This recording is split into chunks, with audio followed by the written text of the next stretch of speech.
ஓம் சாந்தி, ஓம் சாந்தி, ஓம் சாந்தி. பாபா வந்து எந்த பாபா? சங்கமுகத்துல சிவ பாபா வந்து பிரம்மா பாபா மூலமாக ஞானத்தை சொல்லி ஜீவன் முக்தி கொடுப்பது. ஜீவன் முக்தி அப்படி என்றால் என்ன? உயிருடன் இருந்து கொண்டே அந்த அழகான அந்த சொர்க்கத்தினுடைய நினைவுகளை வாழக்கூடிய ஒரு கலைதான் உயிர் வாழ்ந்து இறக்கக்கூடிய கலை.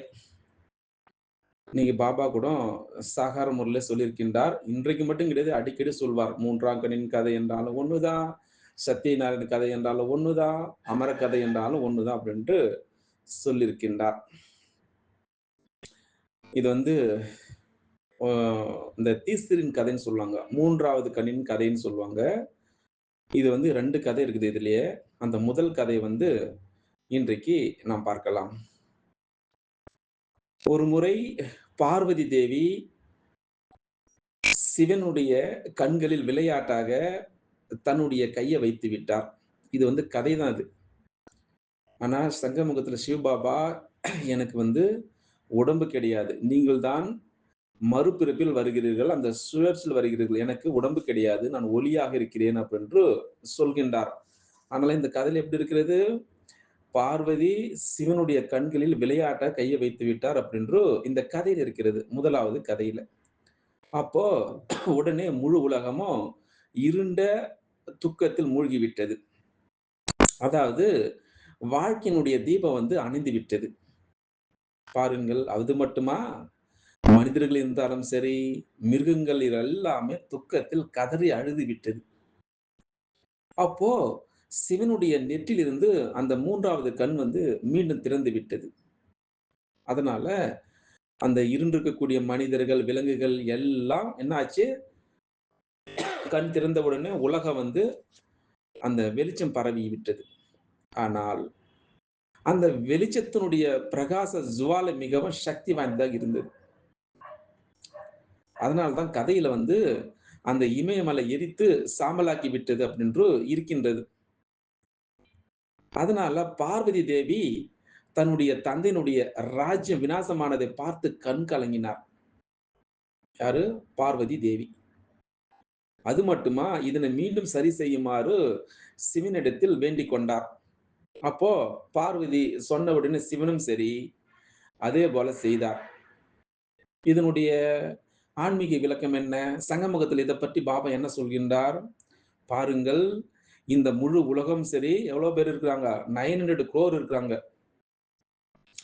முழு உலகமும் அஞ்ஞான இருள் மூழ்கிருக்கும் பொழுதுதான் சிவபாபா இந்த சங்கமுகத்துல ஆழ்ந்த இருளை நீக்குவதற்காக ஆத்மாக்களுக்கு ஞானம் என்ற 3வது கண் வந்து கொடுக்கின்றார். எந்த 3வது கண்? ஞானம் என்ற 3வது கண்ணை கொடுக்கின்றார். இதன் மூலம் உலகம் மீண்டும் சுகம், சாந்தி நிறைந்ததா ஆகின்றது அப்படின்று இந்த தீசனுடைய கதை வந்து இது போல முதல் கதை அப்படின்னு எழுதப்பட்டிருக்கிறது. அதே போல இன்னொரு கதையும் இருக்கிறது. அதை பற்றி பார்க்கலாமா?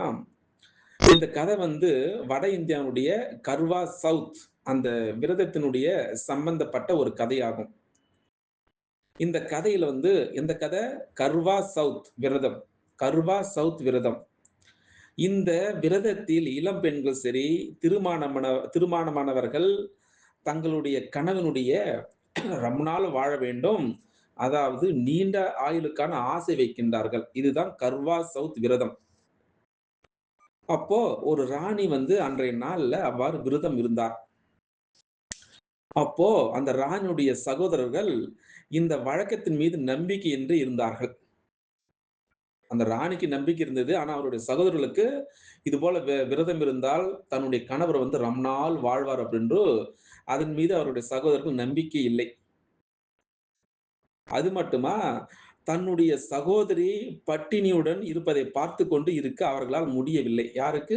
அந்த சகோதரர்களுக்கு, கூட பிறந்த சகோதரர்கள். அதனால் அவர்கள் வீட்டிலிருந்து சிறிது தூரத்திற்கு சென்று நெருப்பை எரிய விட்டார்கள். யாரு? சகோதரர்கள். பிறகு ராணியிடம் வந்து சந்திரன் வெளிப்பட்டு விட்டது. அதனால நீ என்ன செய்யணும்? அந்த கர்வா சவுத் அந்த விரதத்தை முடிக்குமாறு சொன்னார். யாரு? அவருடைய சகோதரர்கள். அப்போ தூரத்திலிருந்து அந்த ஒளிய பார்த்ததும் ராணிக்கு நம்பிக்கை வந்து விட்டது. அதனால பொதுவாக விரதம் முடிந்ததும் என்ன செய்வார்கள்? மனைவிமார்கள் யாரும் தையல் வேலைய செய்ய மாட்டார்கள், அந்த கதையில. ஆனால் அந்த ராணியோ சரி, தைக்க ஆரம்பித்தார் துணிகளை. எத்தன முறை அந்த துணிகளை தைத்தார்களோ, அத்தனை ஊசிகள், அதாவது முட்கள், தூரத்தில் இருக்கக்கூடிய அவருடைய கணவருக்கும் அது குத்தியது. அப்போ அவர் மயக்கம் அடைந்து விட்டார். யாரு? ராணியினுடைய கணவர். ராணி தன்னுடைய வீட்டிற்கு கணவரிடத்தில் சென்ற பிறகுதான் தன்னுடைய தவறை அறிந்து கொண்டார். அதாவது அவர் முட்களை நீக்க ஆரம்பித்தார். அவர் துணி தைக்கும் போதெல்லாம் அவருடைய கணவருக்கு அந்த ஊசி குத்துது இல்லையா? குத்துனது இல்லையா? அதனால் கண்களில் குத்திருக்கக்கூடிய அந்த முட்களை கடைசியாக நீக்கலாம் என்று நினைத்தார் அந்த ராணி. காரணம், தன்னுடைய உடலில் எத்தனை முட்கள் குத்தியிருக்கின்றன என்பதை அவர் பார்த்து விடக்கூடாது. அப்படியென்று அவருக்கே தனக்கு தானே கேள்வி கேட்டுக் கொண்டார். இப்படியாக செய்வதற்கு முன் ராணி என்ன செய்தார்? தன்னை தயார்படுத்திக் கொள்ள சென்றாள். வேற ஒரு ரூமுக்கு, அறைக்கு. அதற்குள் அந்த ராணியினுடைய வீட்டில் வேலை செய்யக்கூடிய வேலைக்காரி ராஜாவுடைய கண்களிலிருந்து முள்ளை நீக்கிவிட்டு தன்னை அவருடைய மனைவி என்று சொன்னார் வேலைக்காரி. அப்போ ராஜா மயக்கத்தில் இருந்ததால் தன்னுடைய நினைவுகளை இழந்திருந்தார். அதனால அந்த வேலைக்காரி, அதாவது தாசி சொல்லுவதை நம்பிவிட்டார் அந்த ராணியினுடைய கணவர். அப்போ ராணியோ தாசியை போன்று இருக்க வேண்டியிருந்தது. அப்போ அந்த ராணி வந்து அமைதியுடன் தன்னுடைய கணவருக்கு பணிவிடை செய்து கொண்டிருந்தார். அவளுடைய நல்ல கவனிப்பினால் மகிழ்ச்சி அடைந்த ராஜா அவளது ஆசை என்னவென்று கேட்டார் திரும்பவும். அப்போ ராணி வந்து ஒரு குடிசையை கேட்டார். அப்போ காரணம் கேட்ட பொழுது ராணி வந்து தாசியாக ஆகியிருந்ததும், தாசி வந்து ராணியாக ஆன கதையும் சொன்னார். இத கேட்டதும் ராஜா உண்மையை அறிந்து கொண்டார். அப்போ ராணி வந்து மீண்டும் தன்னுடைய உண்மையான நிலையை அடைந்து விட்டார். இதுதான் வந்து அந்த 3வது கண்ணினுடைய 2வது கதை. இப்ப இதிலிருந்து என்ன நம்ம புரிந்து கொண்டோம்? இந்த கதையிலிருந்து நம்ம என்ன புரிந்து கொண்டோம்? அப்படியே முழுமையாக அப்படியே சுய தரிசன சக்கரத்தை அப்படி சுற்றுங்க. நான் பரந்தாமத்துல ஒளியாக இருந்தேன். நான் பிறகு ஆதி சொரூபமாகிய நான் 2500 வருடம் சொர்க்கத்துல ராஜ்ய பதவி அடைந்திருந்தேன். பிறகு துவாபர யுகத்தில் வந்து அந்த பூஜ்யக்குரு நிலையிலிருந்து எல்லாருக்கும் ஆசீர்வாதங்களை கொடுக்கக்கூடிய அந்த மூர்த்தி சொரூபத்தில் இருக்கின்றேன். எவ்வளவு அற்புதமாக இருக்கிறது. பிறகு சங்கமத்துல அன்னப்பறவையாக இருக்கக்கூடிய பிராமணனாக இருக்கின்றேன். பிறகு பரிசவாகி விட்டேன். இப்படியாக என்னுடைய முழுமையான முதல் இடைக்கடை ஞானத்தை சொல்கின்றார் இந்த கதையின் மூலமாக புரிய வருகிறது.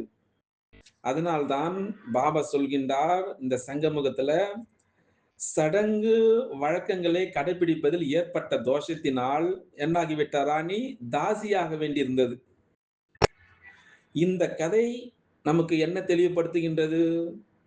சத்தியுகத்தில் ஆத்மாக்கள் தெய்வீக குணங்கள் நிறைந்தவர்களாக இருந்தார்கள். 36 வகையான தெய்வீக குணங்கள். அது மட்டுமா, சுயராஜ்ய அதிகாரிகளாக இருந்தார்கள்.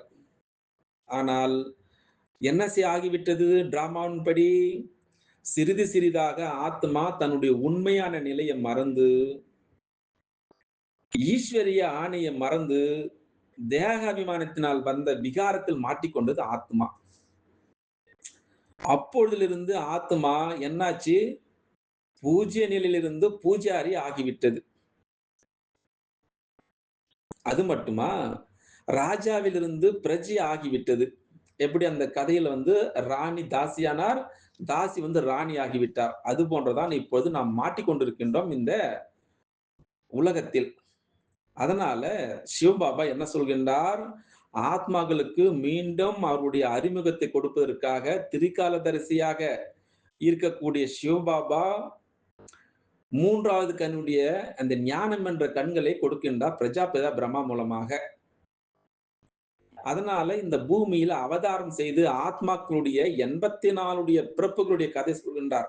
84 பிறப்பு அப்படின்றால் என்ன? சத்தியுகத்துல 8, திரேதாயுகத்தில் 12, துவாபரகத்துல 21, கலியுகத்துல 42, சங்கமயுகத்தில் 1. மொத்தம் 84 பிறப்புகளுடைய கதை சொல்கின்றார். அதனால ஆதி சனாதன தேவி தேவதா தர்மத்தை சார்ந்த ஆத்மாக்கள் 84 பிறப்புகளுடைய கதையை கேட்டதும் அவர்களுக்கு என்ன ஆகிறது? தங்களுடைய உண்மையான நினைவு வருகின்றது. எப்படி அந்த ராஜா உண்மையான விஷயத்தை அறிந்தது போன்று ஆத்மாக்கள் இப்பொழுது கண்டுபிடித்து விட்டார்கள். நான் யார் அப்படின்று. நான் யாரு? நான் ஒரு அழியாத ஆத்மா. மீண்டும் மீண்டும் கல்பம் கல்பமாக நான் பிறப்பு எடுத்துக்கொண்டு வருகின்றேன். அந்த உண்மையான விஷயத்தை பாபா சொல்லிவிட்டார். அதனால ஆத்மாக்கள் சர்வசக்தி வாய்ந்த ஈஸ்வரனுடைய கட்டளைப்படி, அதாவது ஸ்ரீமத் படி நடக்கின்ற பொழுதுதான் தாங்கள் எழுந்திருந்த அந்த சத்தியுகம் திரேதாயுகத்தினுடைய ராஜ்யத்தை அடைந்து தங்களுடைய உண்மையான நிலையை அடைகின்றார்கள். அந்த ராணி தாசியாக இருந்து மீண்டும் ராணியா ஆனது போன்ற சங்கமகத்துல சங்கமக பிராமண குழந்தைகள் என்ன ஆக வேண்டும்? மீண்டும் ராணி ஆக வேண்டும். அந்த தாசி எப்படி ஆனாரோ அது போல நாம் ஆக வேண்டும். இதுதான் 3வது கண்ணுடைய கதையாக இருக்கின்றது. இதுதான் பாபா சங்கமக பிராமண குழந்தைகளுக்கு, உங்களுக்கு அமர கதை தெரியுமா? உங்களுக்கு உண்மையான சத்யநாராயணன் கதை தெரியுமா? உங்களுக்கு தீசினுடைய கதை தெரியுமா? அதாவது ஞானம் என்ற 3வது கண்ணின் கதை தெரியுமா? அப்படின்னு திரும்ப திரும்ப நமக்கு அந்த ஞாபகத்தை ஊட்டி விடுகின்றார். இதுதான் உண்மையான தீசினுடைய கதை. அச்சா. ஓம் சாந்தி, ஓம் சாந்தி, ஓம் சாந்தி.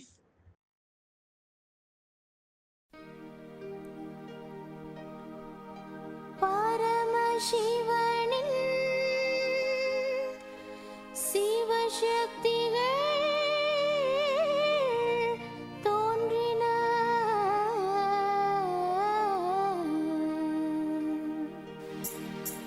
சிவசக்திகள் தோன்றின. பூவுலகில் சிவசக்திகள் தோன்றின. பூவுலகில் சிவசக்திகள் தோன்றின. நித்தம் இல்லத்தில் வழிபடப்பட்ட தேவிகள், நித்தம் இல்லத்தில் வழிபடப்பட்ட தேவிகள் நிஜத்தில் இங்கே நம் முன் தோன்றின. நிஜத்தில் இங்கே நம் முன் தோன்றின. சிவசக்திகள் தோன்றின. பூவுலகில் சிவசக்திகள் தோன்றின.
சிவசக்திகள் தோன்றின பூவுலகில் சிவசக்திகள் தோன்றின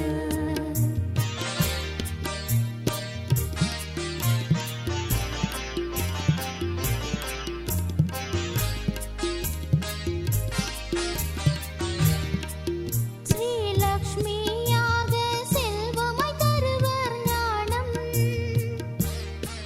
ஸ்ரீலக்ஷ்மியாக செல்வமாய் தருவர் ஞானம் ஸ்ரீ சரஸ்வதியாக மீட்டுவர் ஞான வீணை ஸ்ரீ சரஸ்வதியாக மீட்டுவர் ஞான வீணை நல்வரங்களை எல்லாம் அருளுவர் எல்லையின்றே நல்வரங்களை எல்லாம் அருளுவர் எல்லையின்றே சிவசக்திகள் தோன்றின பூவுலகில் சிவசக்திகள் தோன்றின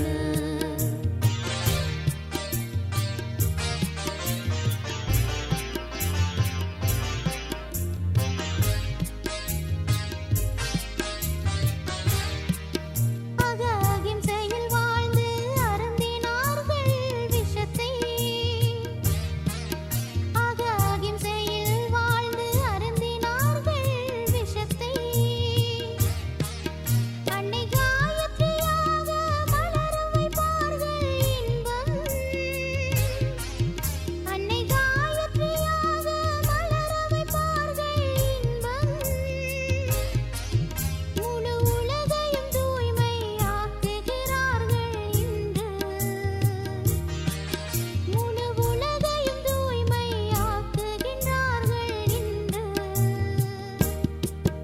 சிவசக்திகள் தோன்றின பூவுலகில் சிவசக்திகள் தோன்றின நித்தம் இல்லத்தில் வழிபடப்பட்ட தேவிகள் நித்தம் இல்லத்தில் வழிபடப்பட்ட தேவிகள் நிஜத்தில் இங்கே நம் முன் தோன்றினார் நிஜத்தில் இங்கே நம் முன் தோன்றினார் சிவசக்திகள் தோன்றின பூவுலகில் சிவசக்திகள் தோன்றின பூவுலகில் சிவசக்திகள் தோன்றின பூவுலகில் சிவசக்திகள் தோன்றின ஓம் சாந்தி, ஓம் சாந்தி, ஓம் சாந்தி. பாபா வந்து எந்த பாபா? சங்கமுகத்துல சிவ பாபா வந்து பிரம்மா பாபா மூலமாக ஞானத்தை சொல்லி முக்தி, ஜீவன் முக்தி கொடுப்பது.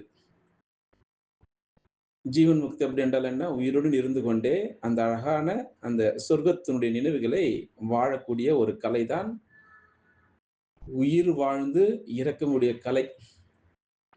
நீங்க பாபா கூட சாகார முறையில் சொல்லியிருக்கின்றார். இன்றைக்கு மட்டும் கிடையாது, அடிக்கடி சொல்வார். 3ஆம் கண்ணின் கதை என்றாலும் ஒண்ணுதான், சத்தியநாராயண கதை என்றாலும் ஒண்ணுதான், அமர கதை என்றாலும் ஒண்ணுதான் அப்படின்ட்டு சொல்லியிருக்கின்றார்.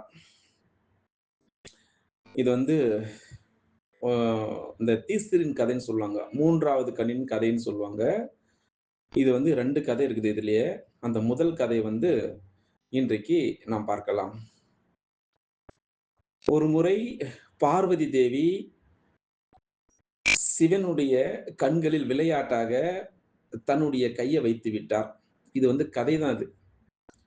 ஆனா சங்கமுகத்துல சிவபாபா எனக்கு வந்து உடம்பு கிடையாது, நீங்கள் தான் மறுபிறப்பில் வருகிறீர்கள், அந்த சுழற்சியில் வருகிறீர்கள், எனக்கு உடம்பு கிடையாது, நான் ஒளியாக இருக்கிறேன் அப்படின்னு சொல்கின்றார்.